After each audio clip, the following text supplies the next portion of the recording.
Go! Welcome to the PRCA Fuse podcast for the stories behind great PR and marketing folks with a passion for communications. Hosted by myself, Farzana, speaking every fortnight to trailblazers in and around our industry. Our special guest today is Professor Lee Edwards. Thank you. Thanks for having me. Now, a little bit about yourself, I wanted to share with the audience. So, Lee Edwards is a professor of strategic communications and public engagement in the Department of Media and Communications at the LSE, where she also serves as the Deputy Head of Department for Education and Program Director for the Masters in Strategic Communications and Society. She teaches and researches strategic comms from a socio-cultural perspective, focusing in particular on how power operates in and around public relations work. She also explores the way in which public engagement as a form of strategic communication can extend and enhance citizen participation, particularly in relation to aspects of media policy, such as media literacy. She is the author and editor of a number of publications, including the forthcoming Handbook of Promotional Culture and Society, Public Relations Society and the Generative Power of History, Understanding Public Relations, Theory, Culture and Society, Power, Diversity and Public Relations, Society and Culture. She's also published numerous journal articles and book chapters and is a regular contributor to the field's disciplinary conferences. Before she joined academia, Professor Edwards worked for 6 years as a PR professional in New Zealand and the UK, specialising in technology PR and providing consulting services to a wide range of organisations, including Microsoft. My God, Lee, that you are so prolific. You have written so many books. My God, it will take a lifetime to even follow and read all of your work. I want to know, you're clearly so busy juggling so many different aspects, from academia to producing papers and books. How on earth do you juggle everything? What's your typical work day in life? That's a really good question. As with all jugglers, I don't feel like I juggle very effectively at all, but I always start early. So I'm usually awake at about 6 and sometimes 5:30 if I've forgotten to do something. And I think the useful thing about having kids is that you stop, actually. So I used to kind of start at 6 and then, go through the day, go to work, etc. And then stop when I had to do family/caring responsibilities at around 6. And so with COVID and as my children have grown up, that's become a little bit less rigid. And so now the sad truth is that I work 2 long days, as in days that are too long, really. But juggling, I think juggling is a really great thing. Having a job that has so many different aspects to it, being able to do so many different things, the teaching, the research, indeed the administration as well, which is really fascinating. And I work with some fantastic people, so I'm really lucky, I think. Absolutely, because it also adds texture to your day. It's not as if your job is monotonous. You've got so many different threads to it, and that in itself makes life very interesting. Now, most of us PRs, we have to constantly read the news, and likewise, you're teaching, and you have to be aware of what's happening in the environment. How do you consume news, and how do you stop yourself from consuming news to the point where it affects mental health? Because there's also a lot of negativity in the news. And also I'm interested in what sort of outlets, time of day, how do you consume your news? Because my God, it could be a full-time job just keeping up in terms of what's happening around the world. Yeah, I'm a bit of a radiophile. So I have the radio on all the time and talk radio. So Radio 4, I do a lot of 6 Music as well. And World Service. So I really like the mix of Radio 4 and World Service because it takes me out of the UK context, out of that kind of slightly insular look that Radio 4 can produce over time, and helps me kind of think a bit more broadly about the world. And I also I do look at newspapers via the phone, so online. the broadsheets, mainly the Guardian, the Times, just to kind of have a variety of perspectives. And then also overseas outlets, so Al Jazeera and Haaretz, to get a sense of different perspectives on the big news of the day, etc. I don't do very, so I was going to say I don't do very much. I don't do very much social media for news. I do a lot of social media for other things, but I got thrown off X, so I can't use X anymore. No idea why I got thrown off X, but I did. Generally, generally, oh, they just told me that I contravened the rules, and so I wasn't allowed on anymore. And so I thought, okay, well, I'll go somewhere else. But that's the yeah. So once that stopped, yeah, I moved on. So I do a little bit of Instagram, but not really to do with the news agenda. The news agenda is through the traditional news outlets, really.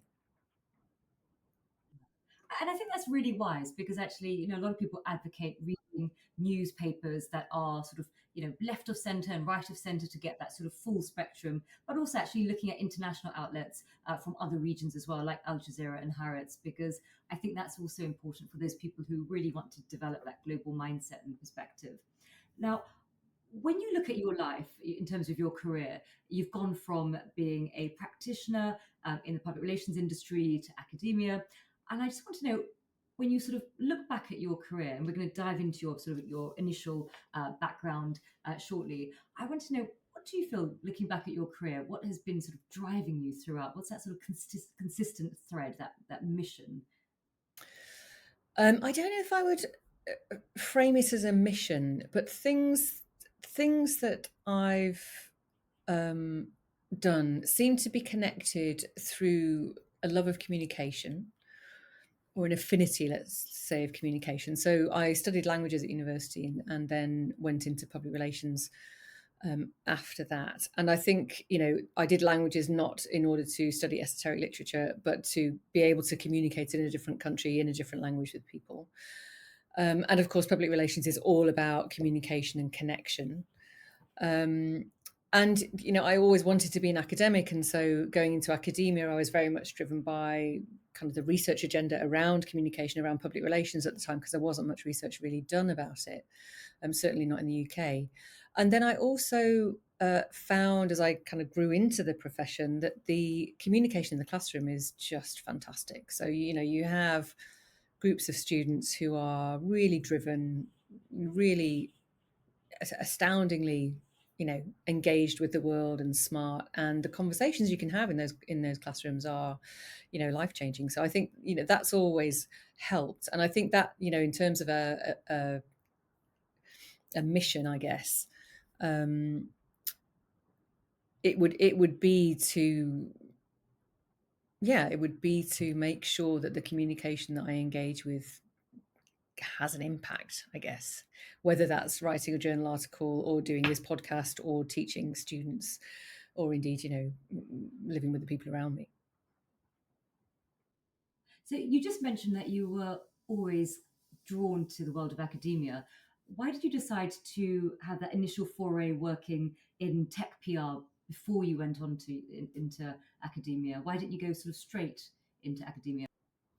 Because I needed to earn money, which is one of the realities for many academics and indeed for many PR practitioners. So I can't, like everybody I've ever spoken to in public relations, I fell into it. I was at university in New Zealand at the time and needed to get a job. And a friend of mine who I studied with, her husband ran a PR agency, and I was able to get a job with them. They were tech agencies. That's how I got into tech PR. And it kind of went from there, really. So I stayed there for about 3 years, 4 years, and then moved back to London. But it was a fantastic experience. One of those, you know, it was my first foray really into the world of work, into the world of kind of professional environments, and understanding how communication works and how important it was quite unusual. And I think I was lucky because I also worked with an agency who at the time really got it. They really understood why what they were doing was so important. And this was the mid-90s. And so it was quite unusual to be in that position. And how many years did you spend working in the PR industry as a professional before you decided to segue into the world of academia? So I did about 6 years, and 2 of those were back in the UK. And I came back at the time when Alistair Campbell was Tony Blair's, right hand man, and there was an awful lot of discussion in the media about how he was all powerful and an incredibly mysterious and yet unelected guru that was determining the shape and the direction of government. And regardless of the truth of that, I was a public relations practitioner who was on the phone trying to sell stories into journalists about Microsoft, and nobody cared. And so I didn't feel very powerful at all. So I was really curious, I think, after those 6 years, about what the impact of the profession actually is in society, why it is seen as such an influential group of people, um, and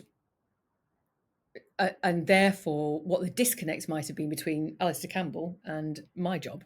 Particularly also because I was working for an immensely important company at the time. I was working for Microsoft, and they had a huge influence on the world. But nonetheless, the stories I was trying to place were not very popular. So it was that really, it was that prompted me to think more about power because of that disconnect between my own lived experience and the way that people were talking about the profession as a whole. And that's then what took me back into academia. Do you think there's quite a gap between the perception of PRs versus the reality? Because I remember when I first sort of entered into the industry, I was only aware of absolutely fabulous and that sort of the fashion PRs, and then on the opposite spectrum, you have these sort of shady, powerful political operators, and there's not much in between. And that really, and it's so ironic for an industry that is about reputation that it's reduced to these caricatures. Yes, I think that's true. I think that's probably true of a lot of professions, though, in the sense that the if you take lawyers, people say I'm going to be a lawyer because they see dramas on TV with fantastic barristers winning incredibly influential cases and saving the world, and that's not the day-to-day slog of law. And so I think there's always a bit of a disconnect in that professional context. I think the problem with public relations is that, you know, people pick up on the glamorous bits or the mysterious bits.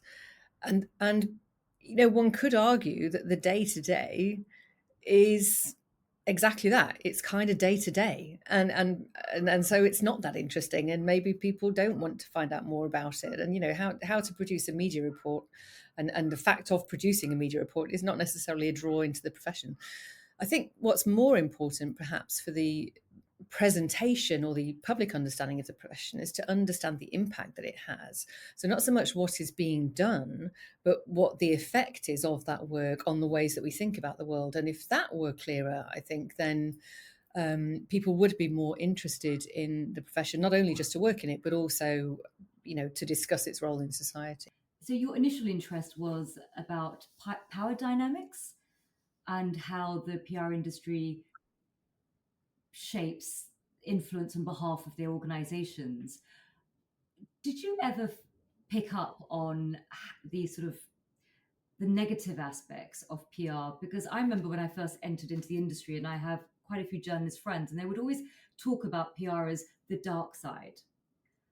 And I would sort of remind them, well, you also have PRs that work in the NHS, that work in charities, and you often have many arguments of, is PR ultimately a neutral tool that could be used depending upon the intent of the person utilizing it, so it could be used for good or for bad, or is it inherently bad because it's about manipulation and persuasion, and ultimately you're not giving the full truth, you're cherry picking what suits your agenda? I mean, I think that question strikes at the heart of why power in public relations is so complicated, because it can be bent to whatever purpose you're using it for. That makes public relations very malleable.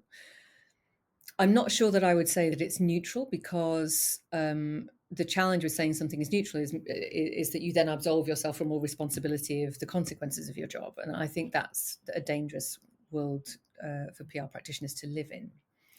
But I think it's certainly true that if you look at the history of public relations, when it is used by vested interests, it is very clear that it's used on behalf of those vested interests, and the view of society, the good of society, tends to get left by the wayside. So there are some excellent publications about the role of public relations in the tobacco industry, as part of the tobacco lobby. Also, more recently in the environmental movement, where the profession is not only engaged in, pushing forward one side of a debate perhaps a little too aggressively, but has actually reframed the terms of the debate to reframe words that might otherwise be damaging to their clients' interests. There's a great example. I'm old enough to remember the big campaigns on litter picking in the 1970s in the UK, and we were all, we went to school and we were all told to pick up our litter afterwards. And you still see, don't drop your litter. The litter picking campaign was researchers in the US kind of identified that was part of the process of the environmental lobby. To kind of shift the focus away from fossil fuels and more towards individualizing responsibility for the environment, which stopped us asking bigger questions about the impact we were having on the planet.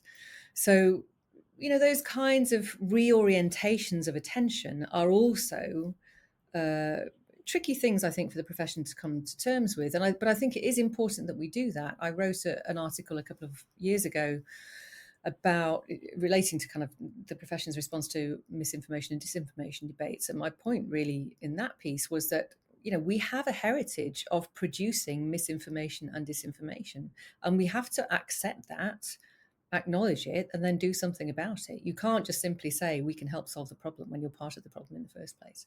So I think those aspects of public relations are complicated, they're there, and they need to be acknowledged. But that doesn't necessarily mean that everything that practitioners do is bad, not at all. You mentioned about the origins, and many sort of quote Edward Bernays as a modern sort of godfather of PR. And when you look at the work that he did, and particularly sort of campaigns for United Fruit and overthrowing and sort of toppling sort of government regimes in Latin America for commercial profit of his corporate client, and it's sort of astroturfing. And when you start looking into the origins, it is incredibly murky. And you can see why there's so much distrust between journalists and PRs. But when you talk about power, what do you think about the fact that, over the last sort of 15 years that I've been in the industry, the number of PRs have just risen and the number of journalists have reduced. And in a way, the journalists were sometimes the gatekeepers, where we had to get through them. We had to get our stories through them, and they would fact check, ensure that there was a balance there. They had sort of, researchers, good practice was to ensure that the other side was also sort of taken into consideration before they push out the article. And now those gatekeepers aren't there as much, because we can create content that goes direct into the public realm. And also, even if we do work with journalists, they're like 10% of the team resources that they used to have. So they're increasingly reliant upon PR. Does that, in your view, paint quite a depressing picture for the impact it will have on society, that this balance is now sort of 10 PRs to each journalist in some areas? Yeah. I mean, I think there are two questions there. There's the balance, and there's the decline of the media sector itself, which in itself is a huge problem, I think. Trust in media anyway is declining.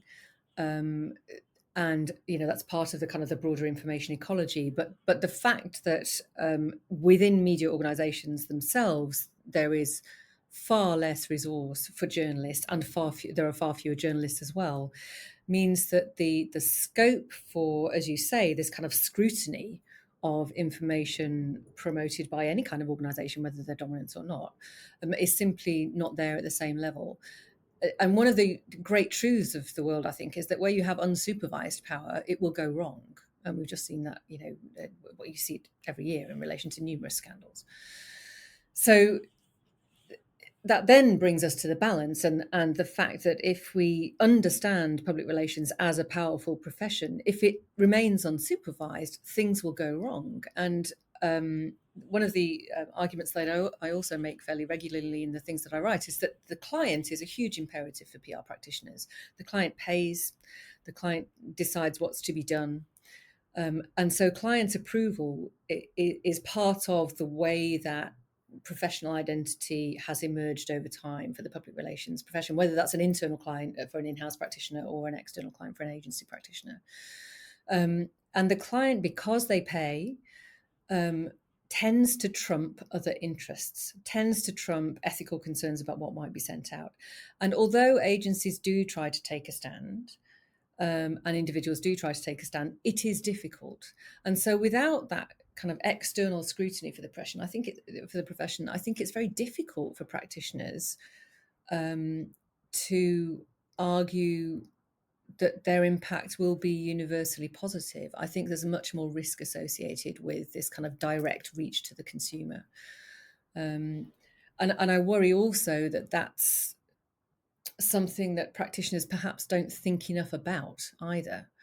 That kind of question is quite often a question that's asked about AI and the impact of AI, and but actually, very often the question then turns to, yeah, but it's going to be great because it means we can really tailor content and audiences will really relate to it and we'll have much better campaigns.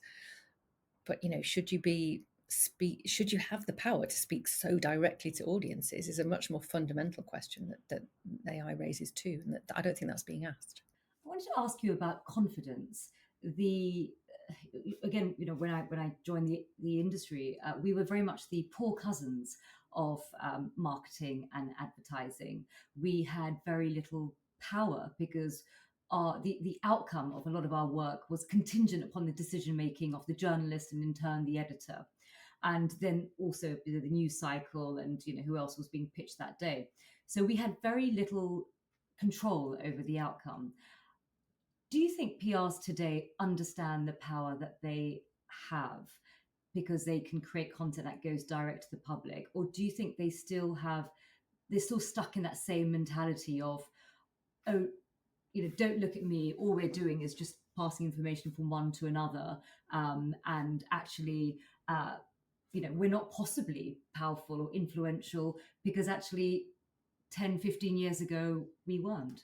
I think there's a shift. I think there's a real move to practitioners feeling more powerful and wanting that power to be recognised, and I think that's fine.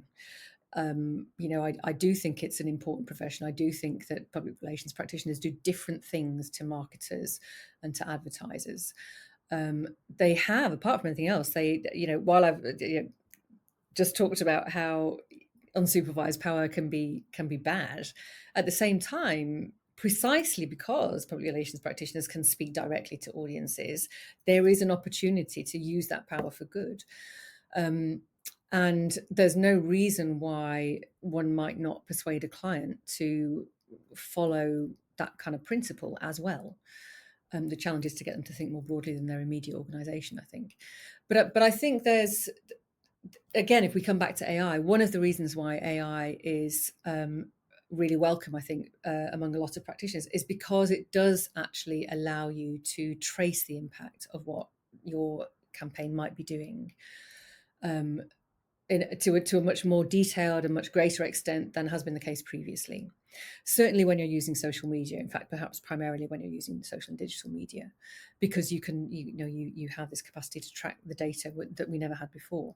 So we are past the days of column inches and an AVE, and there is a much more data-oriented approach to measurement. And I think that does lend practitioners a greater argument for saying this really matters and it can have a huge influence. And how that's then used is then a choice of, or perhaps an outcome of negotiation between the client and the practitioner. But certainly the capacity for people to recognise the power that the profession has is much greater than it used to be. And so with that, comes greater responsibility. Power equals responsibility in an ideal world. Why do you think the industry is quite reticent in terms of even the basics of signing up to an industry body? And there's still a debate over, is it even a profession? And there's a debate over what are the parameters, because all these professional service firms are swimming in each other's lanes, from marketing to advertising. You've got law firms setting up reputation departments, you've got Accenture coming in, buying in firms. It just seems a little bit chaotic. And how do you wrap a framework around this profession that nobody even agrees what the name is? Is it public relations? Is it communications? Is public relations synonymous with media relations because of our history 10, 15 years ago? And actually, and people even sometimes think PR is such a dirty word, they don't want to even call themselves PRs. So how could you sort of, how would you advocate getting this industry to understand its power when we still haven't figured out what we call ourselves and what the parameters of what we do, and we don't even, some of us don't even think it's a profession, and and some people rage against even joining the industry bodies because they don't, let alone the low sort of uptake of qualifications that are out there for practitioners. How do you discipline this wild beast? um, well, I'm not sure the wild beast would like to be disciplined. Actually, I don't think that's. I don't know whether it's necessary. If I'm brutally honest, so my colleague Clea Bourne at Goldsmiths has done some fantastic work on the promotional industries more broadly, and those professional boundaries and how they negotiate those professional boundaries between each other. So if people are interested, they should go and read what she's done. But the reality that comes out of her work, and of course that every day-to-day practitioner would recognise, is that those boundaries are very blurred. That is also the nature of professions. Professions are not static, and they are always pushing and pulling and negotiating for more territory. So the battle over territory and jurisdiction is inherent to the beast. The I think one might put aside the question of joining an industry body, because that isn't definitive of a profession anyway, but also that really depends on the value exchange between the practitioner and the industry body. So that's not something that I would necessarily comment on. But I think the reality that there is a group of people who are thinking about communication in a strategic way and in a way that goes beyond simply selling or exchanging value and goes towards framing the environment, which is really what public relations often does, if not always. I think that's fine as a reality. Now, people might come in and out of that group. People might have different backgrounds, but that doesn't mean they're not necessarily any good at that. The key, I think, to creating a stable heart, if you like, of that group is actually in the ethical thinking around it, and the degree to which, again, we come back to power. People recognize the power that they have, understand what it is that they're doing, understand perhaps the unforeseen consequences of the campaigns they might be writing, and then kind of integrate those recognitions into their practice so that they become a practitioner who is working not just for a client but in the world and kind of sees the world around them in a much more holistic way. I think that would be a great move for anybody who works in public relations. But I mean, some of the other things that you've mentioned, like the name, and those are really also market driven things. And so am I not getting enough clients because I call myself PR instead of Stratcom? Those are valid market questions. I think in the end, the name is less important than the activity. And the technology will always morph and change, because any profession is going to, technology is universally available. Any profession is going to try and use it to gain the upper hand. So moving towards your role at the LSE as program director for the Masters in Strategic Communications and Society, why did you call it Strategic Communications and Society and not Public Relations and Society? I wanted it to be a broader degree than just public relations. So we look at the other promotional professions as well. We look at branding, we look at advertising, we look at marketing to a slightly lesser extent, but it's there to some degree. And we look at public relations and also the digital side of things as well. Influencing. There's a whole range of different things that can be included in Stratcom that you wouldn't necessarily be able to include in public relations. So yeah, it was really about what prospective applicants would read into the title. So Lee, I read somewhere, and I think it was Richard Bailey's LinkedIn, where he talked about how the undergrad courses have been in quite a dramatic decline over the last sort of 15 years. But the good news stories is that master's programs are still very much alive and kicking. And I wanted to just understand from your perspective, why has that happened? Well, why has undergrad sort of gone into decline, and why are sort of a masters actually the good news story in terms of education for communications? Yeah, it's an interesting question. I'm not so sure. I'm not so sure I can answer the one about undergraduates because I haven't taught undergraduates for 7 years. At the LSE, we only teach masters courses.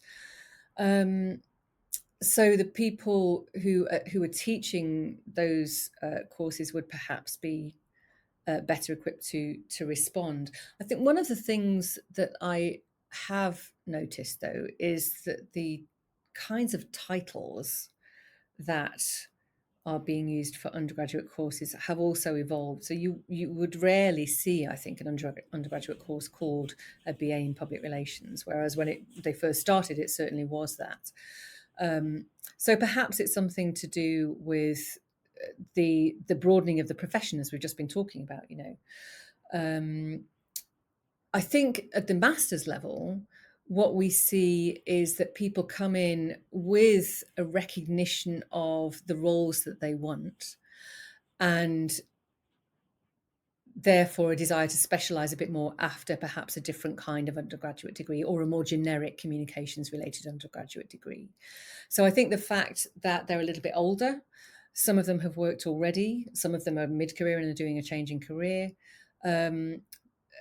It matters, I think, at master's level, but it's certainly something that we see where people come in and they're much more focused on, knowing exactly what they want, knowing why they want these skills, and then refining them in order to get a decent job in the market. Do you see any common sort of traits in your students? I'm quite interested to know what sort of person is attracted to studying strategic communications at master's level. I mean, I didn't even know what PR was really until I was 30. I just never met a PR person. Other than through my screen watching Ab Fab. So I was just quite intrigued to know your students, do they often have an idea of what PR actually is? Do they have people in their sort of world from this, from sort of communications? Do they often have a gap between what they think it is and then when they do the masters they realize what it actually is? And any commonality of traits that you see? Are these people who are interested in power and influence? Yeah, they're all interested in power and influence because they come on my course, which is all about that. so, so, and I also, I mean, I'm very lucky in the higher education kind of world because I get to handpick my students. So I look through every application that comes onto the course, and I look at their statements, I look at their profiles, and then I say yes or no. So the people who get on the course are really quite specific from that perspective. At the same time, they're really diverse. So they come from, I think in a class of 35, 40, I have at least 17 different countries usually, and a huge range of different backgrounds as well, and a huge range of different interests. So some much more interested in corporate communication oriented activities, some much more interested in activism or non-profit sector, or indeed government. So there's a whole range of interests from that perspective. But the purpose of the course, and I make it very clear in the marketing material for it, is to understand the role that communication plays in society, including its power, and including all of the challenges that entails for communicators around the digital, for example, and the advent of AI, that kind of thing. And so we have really broad and engaged conversations about their different experiences of communication, the dilemmas that they see communication presenting to people as well as to themselves, as well as to organizations through their day-to-day lives, perhaps in the times that they've spent before they came to the classroom, and then also through their year in London, of course. So they're all interested in these tensions, these contradictions, and the kind of problems, I suppose, that make the communications profession so interesting.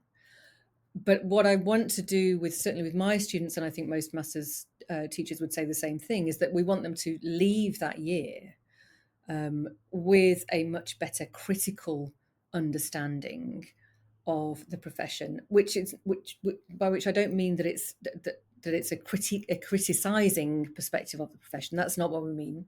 But a critical understanding means that you can recognize the power that it has and think about it actively when you are then in your role.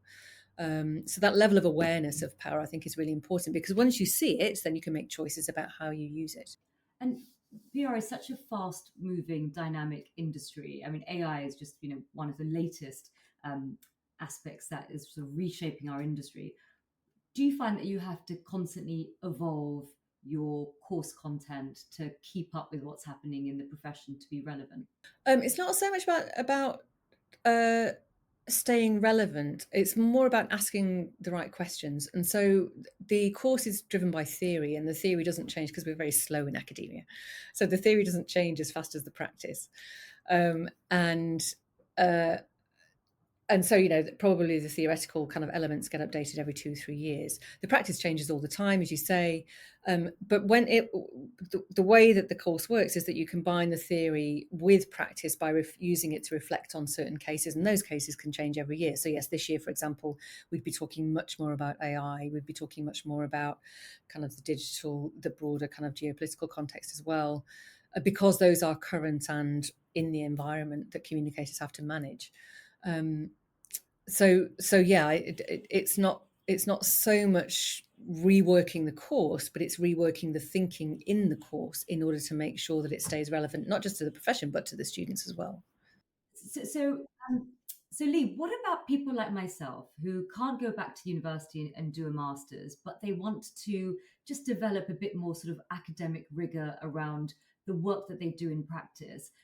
Does the LSE have short courses, summer courses, part-time courses, or is it just like a master's offering for students that are full-time? No, we do actually. We have two courses on strategic communications that I've developed with my colleague Claire Forbes in the last couple of years. So one of them is a straight strategic communications degree, online course, and the other is a masterclass, which is a shorter class on sustainability and communication. So that was kind of an attempt to kind of push more towards the environmental context in communication, because that's such an important element, I think, in communication strategies nowadays. So those two are on the books. There are actually, I think, quite a lot of online professional development courses run by different universities. And if they're any good, they will be based on theory and kind of grounded in more academic thinking that you would find perhaps I think, as compared to what you would find in a CPD course run by the professional associations, for example. So definitely worth looking around for that. And as you say, I mean, they require a certain amount of commitment, but it doesn't mean that you're leaving work for a year and then paying a large amount of money. Absolutely. Well, that's good to hear. For my reading and my sort of researching about your work, I stumbled across some areas that you're very passionate about. So citizen participation and public engagement. And so do you feel as if strategic communications has a really important role to play in society? Because there is, when you look at the voter turnout and the sort of apathy that the public, not only in the UK but around the world, often feel in terms of the decisions that sort of governments are making and so forth. Do you feel that's a really important part of our profession, is to be able to rebuild those bridges and engage uh, citizens?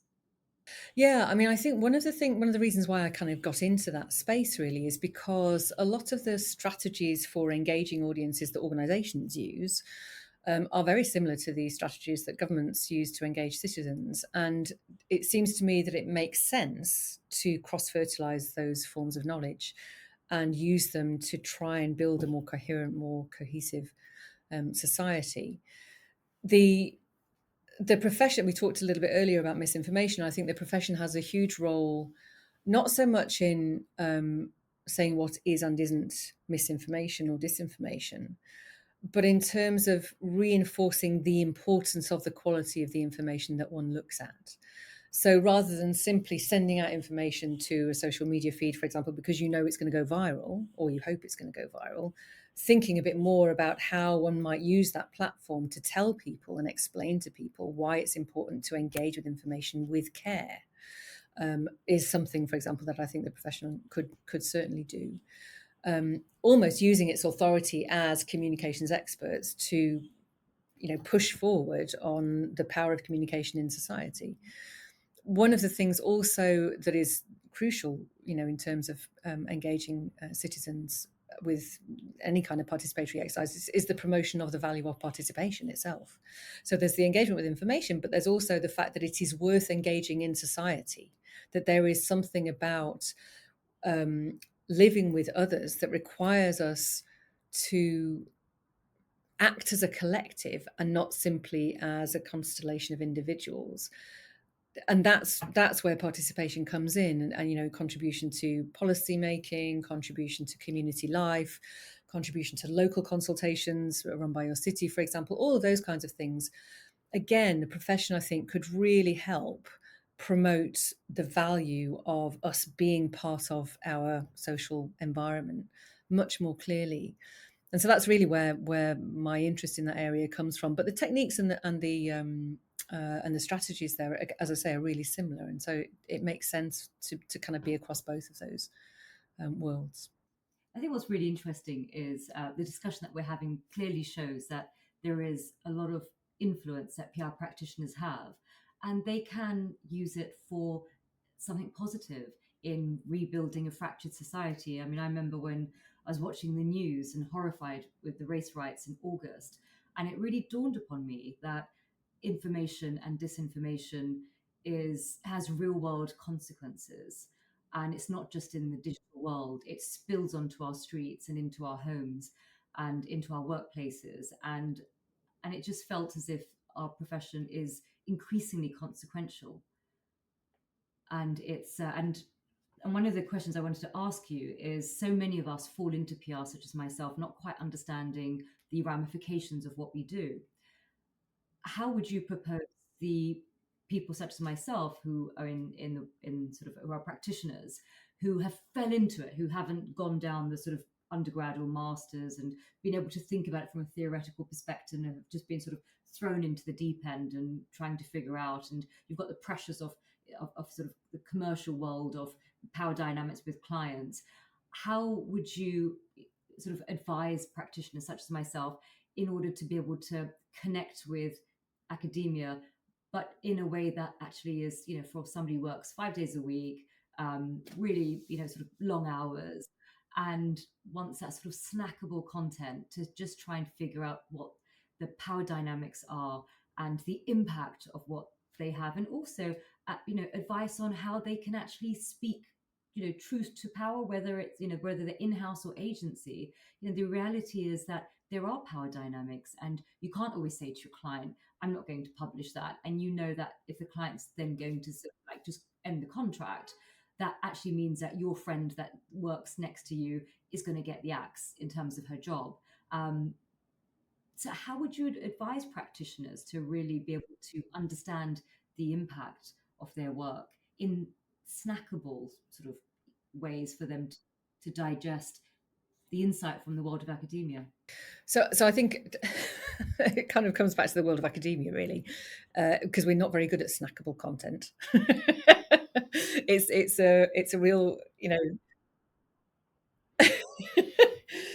I think we need to do a few more podcasts. I think, blogs, academic blogs are very good. Because they are designed to be externally facing. Media at LSE, they have a really good blog that has quite a lot of reach, and it's great to be able to engage with that when we have time.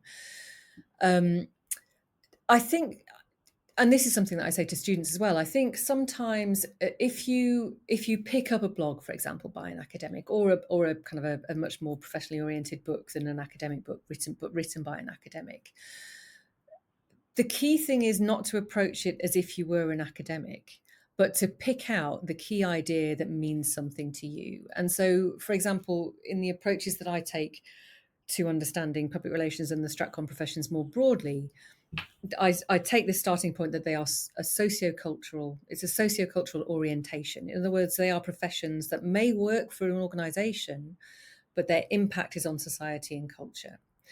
And what I mean by that is that if you are selling washing machines or promoting washing machines, you are promoting a way of life as well as a specific device. Mobile phones might be just a bit more useful, a bit more readily used as an example. But if we take the washing machine, if you look back to the 1950s when washing machines were first being promoted to housewives, this was not about wash your clothes in this machine, it looks great.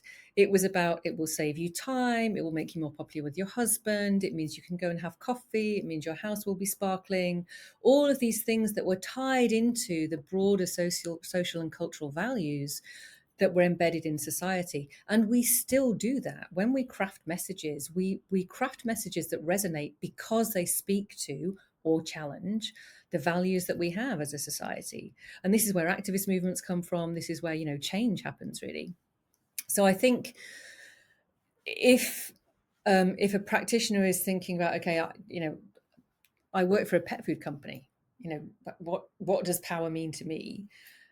It's still about, how you are framing the world of humans and animals as coexisting, or how you are defining a good relationship with a pet. And that might be designed to sell a certain type of food, but nonetheless you're instilling those values into the people that you're trying to speak to. And so if you take a slightly different starting point and take a step away from the clients and away from the organization, you can think of the profession in a broader sense. That question about what do I do when I have a dilemma? How do I push back against the client?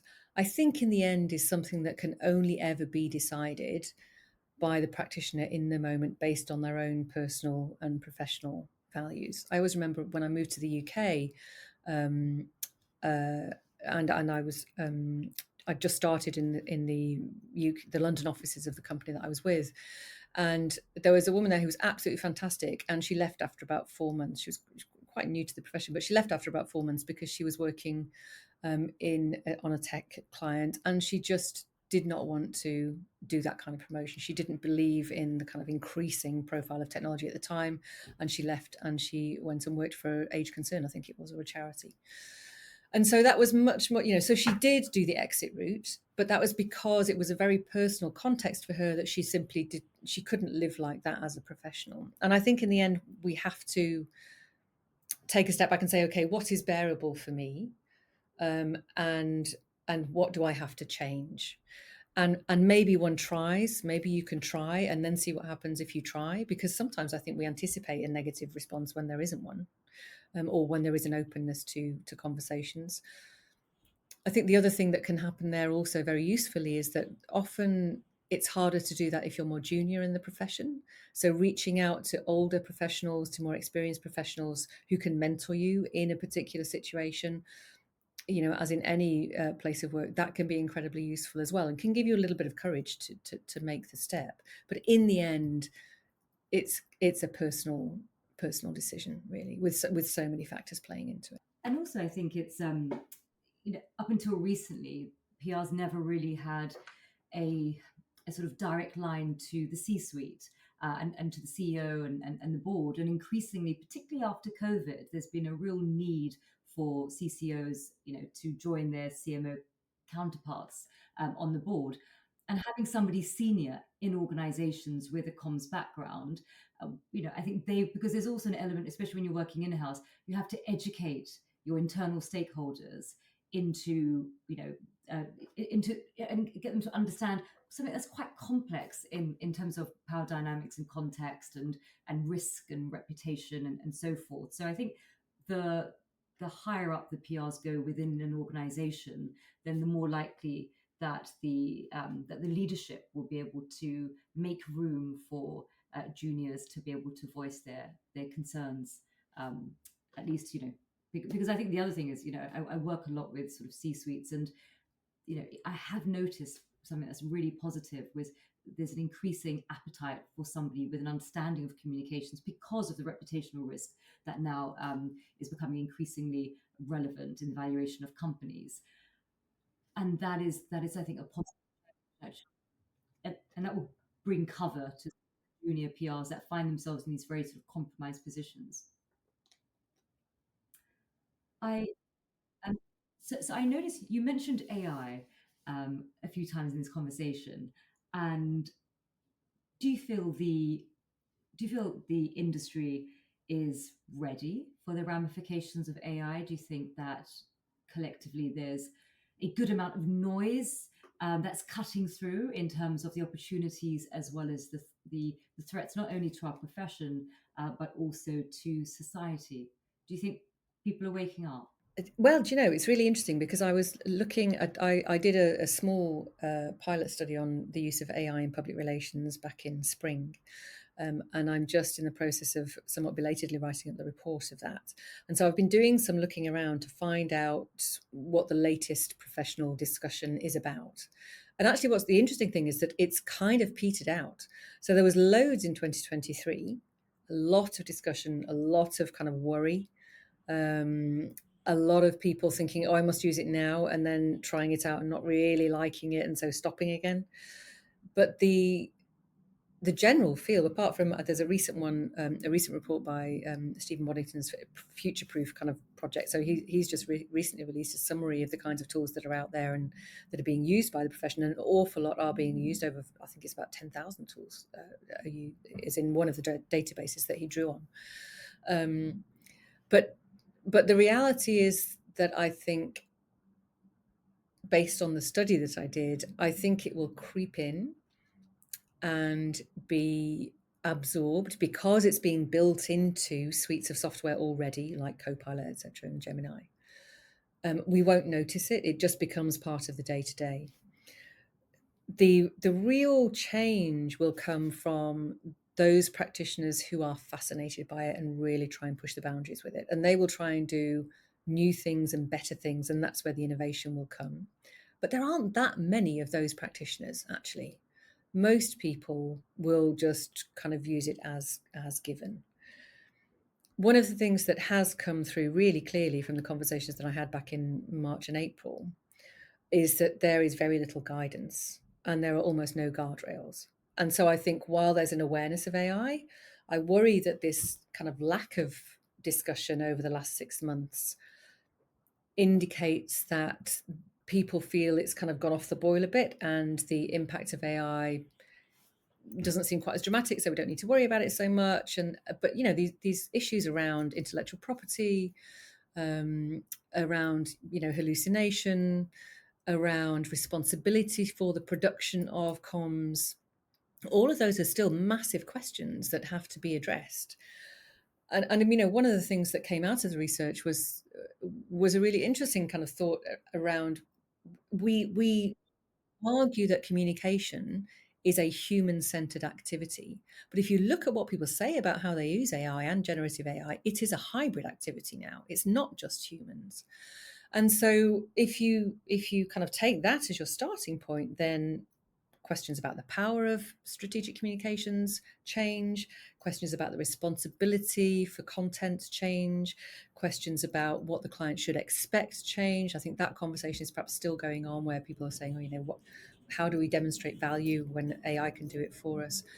But also, because of the rapid expansion of AI, questions about the limits of both human capacity and artificial intelligence capacity and their combined kind of value also arise. So, how far can AI go? And there's no question that, AI researchers are trying to make it go as far as possible, so that, certain, perhaps the vast majority of situations where you would use public relations practitioners, would marginalize those practitioners and would be at least 60-70% taken over by AI.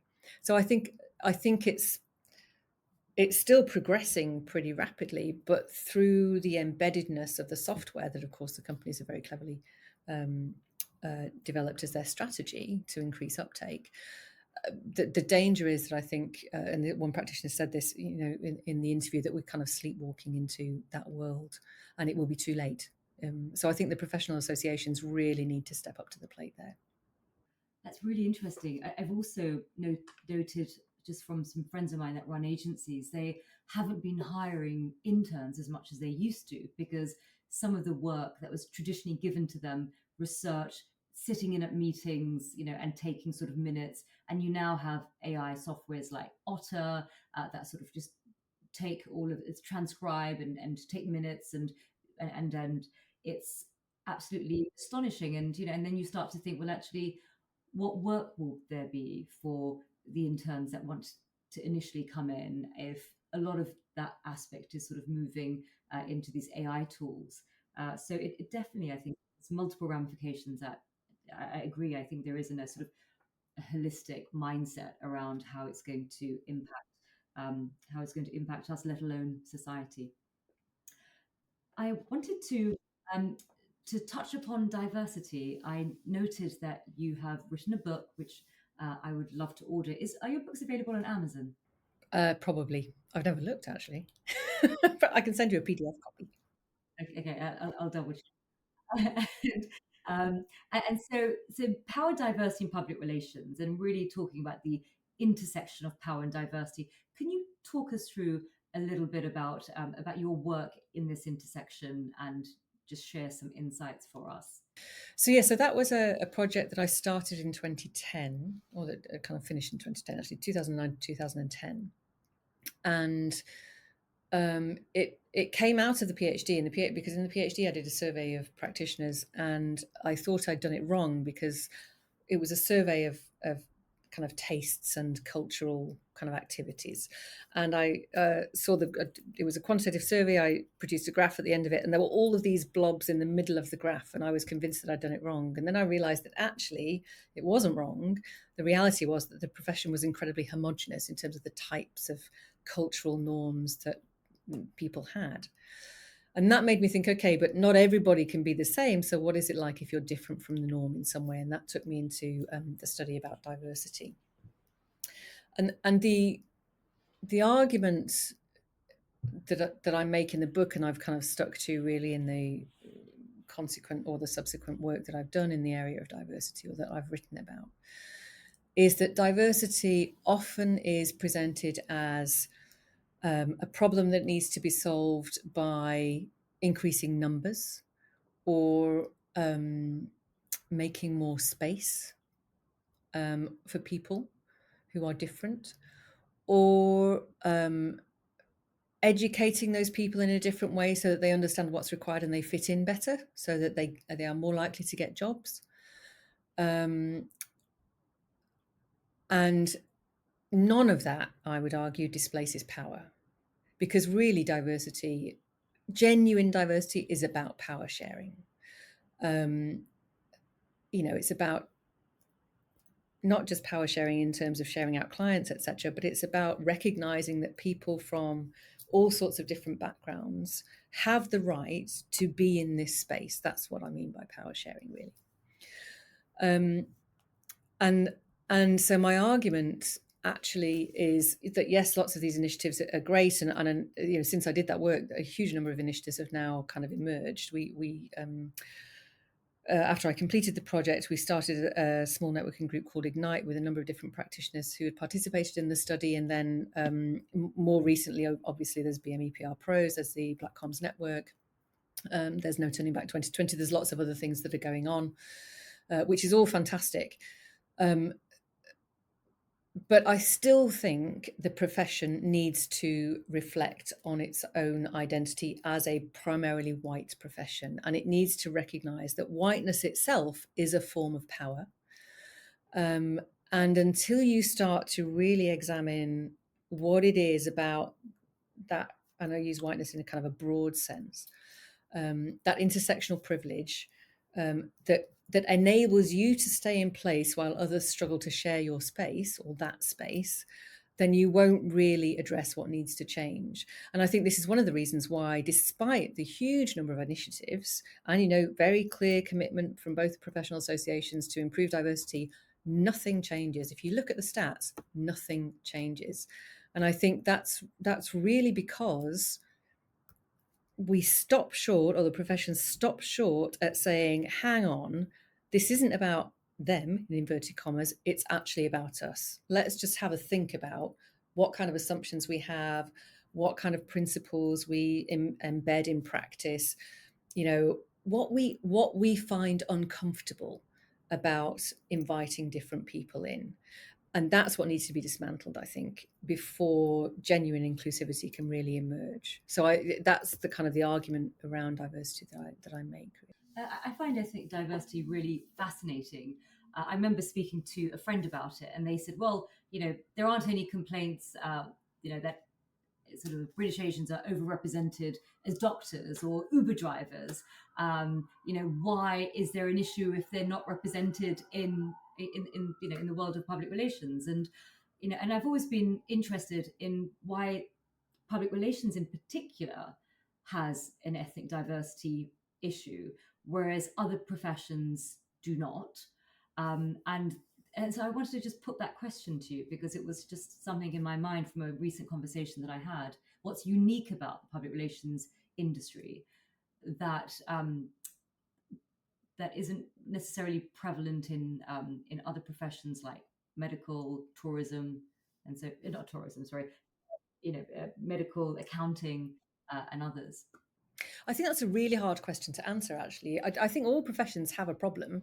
So you might find certain, if we're talking about ethnic diversity, certain ethnic groups might be better represented across medicine and accounting and law, for example, or IT, um, but others won't be. So the the question of who is there is an important one. Um, Precisely why those patterns exist, I think, is also, um, you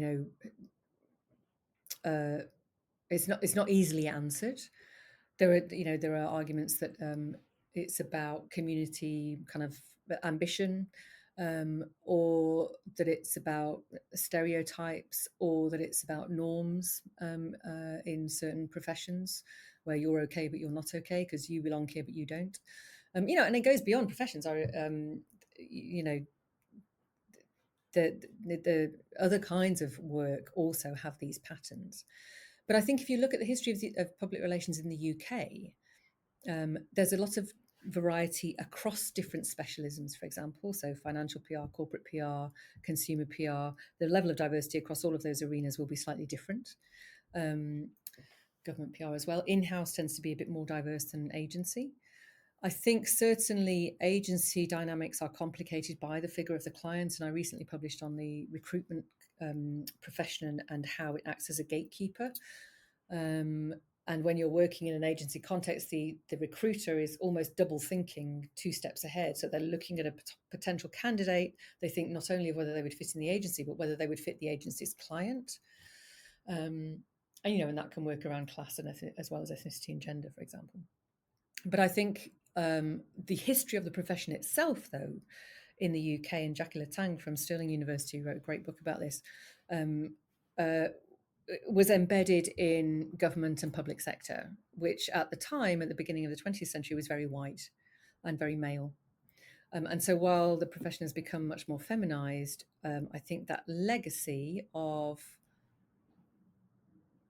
the stereotypical appropriate practitioner and the kinds of talent, for example, that are recognized as useful in public relations still tend to come from that world of kind of white middle class, relatively privileged background.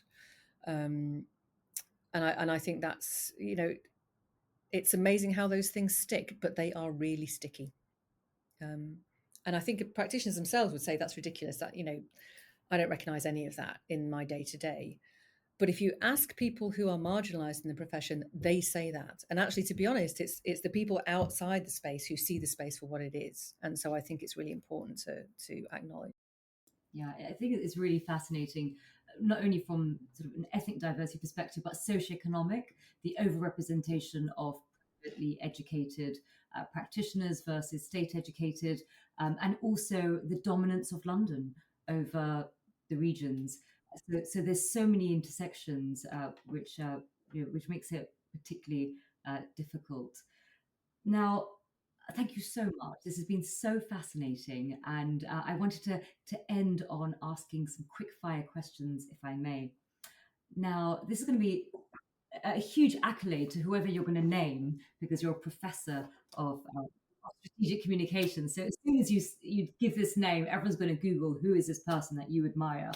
Who is the communicator that you admire the most? It could be past, present, historical figure, someone you know, someone you don't, and they don't have to be a PR person. Just somebody that you have thought, that person is a brilliant communicator. Do you know, I I tried to prepare this question and I couldn't settle on a name. So I'm not going to give a name, but I am going to give some principles that I think always hold. Um, People who have empathy are always really impressive because you feel like they're genuinely talking to you. They're not performative. They really mean it. I think people who are able to communicate complicated ideas in very simple terms are also invaluable. And I know, always impressive, really quite rare. People tend to overcomplicate things. And when I say communicate a complicated idea in simple terms, I don't mean here's your three messages, stick to your three messages. Those are the worst kind of communicators. And the final thing would be that they listen. And I think maybe the listening brings everything together, because if you're genuinely listening, you have empathy. And if you're genuinely listening, you are approaching your topic from the audience's perspective, and you will express it in a way that the audience can understand.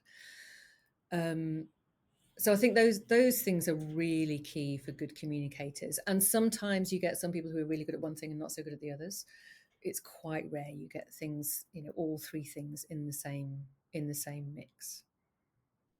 I think it's really, really interesting because when you think of, who is a great communicator that you admire, you always think of sort of, one way. And actually, it's about two-way communications. And that really starts with active listening, which really is a skill. Now, thinkers, that's our next question. What thinkers have had the most impact on you? So, authors, podcast hosts, poets, philosophers, colleagues, other academics? Gosh, there's a whole host of them. So I really like the Empire podcast. I'm very interested in history. My dad was a history graduate, and so I've kind of rediscovered history as I've got older. But I think the Empire podcast is brilliant, and that's partly because it's so personalised as well, between William Dalrymple and Anita Anand. And I like the fact that, in the UK also, we tend to think of empire as the British Empire, and the Empire podcast really extends across a whole range of different empires. So I think that's a really, really good one. The Rest is Politics podcast, I know that's really stereotypical. I know everybody listens to it, but it is actually really good. And quite thoughtful, albeit very US and kind of UK centric.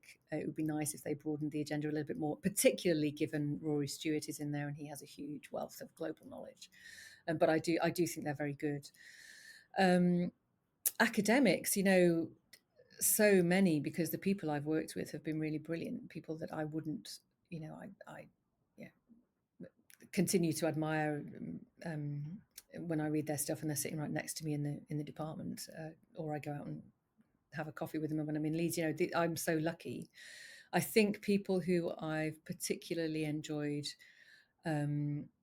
because they've taken me somewhere else to the place that I'm currently in, are people like Nancy Fraser, who is an American political scientist, who's brilliant. Hannah Arendt, who was a similarly Jewish American.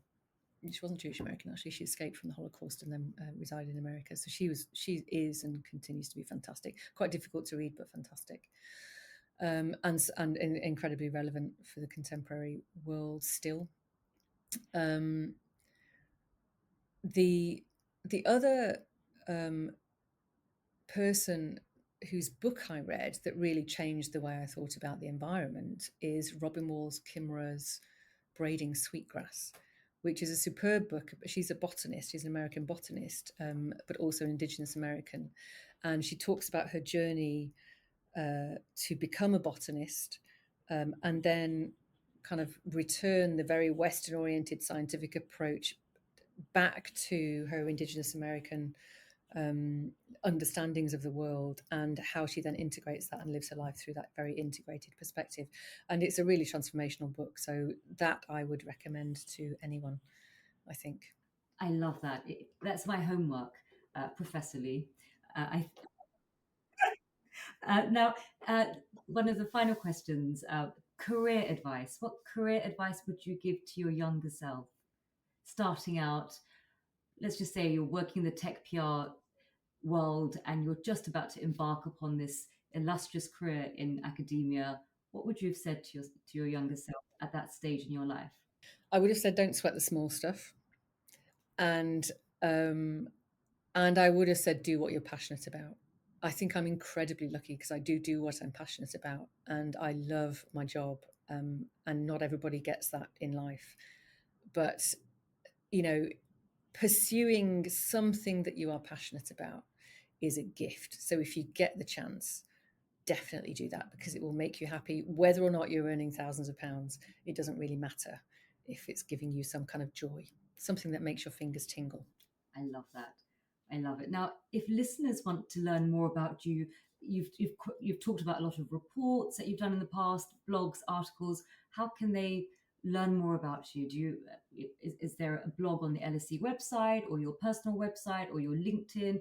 What is the best way for people to just understand a bit more about your world and the reports that you mentioned? So probably via my LSE webpage. I'm not very good at promotion myself, and so I don't have my own website, ironically. But the LSE webpage has access to my publications, and if you didn't want to read dense and boring academic articles, you could look at the Media at LSE blog, which has a few of my pieces on there, and also the Media Reform Coalition. I've written material on there as well. The and I am actually trying to do more on LinkedIn, because having been thrown off Twitter, I need to find different spaces to engage. And I don't think I've got the energy to learn something new like Threads. So I think LinkedIn, you'll probably see a bit more of me, particularly focused on practitioner-oriented content as well, actually, but across the different areas that I work. So media literacy and participation, as well as communication and public relations. So probably there as well. Brilliant, brilliant. And I follow you on LinkedIn. I love your posts. So a huge, huge thank you. Now, that's a wrap on this episode of the PRCA Fuse podcast. Remember to subscribe and follow us on socials. The links are below.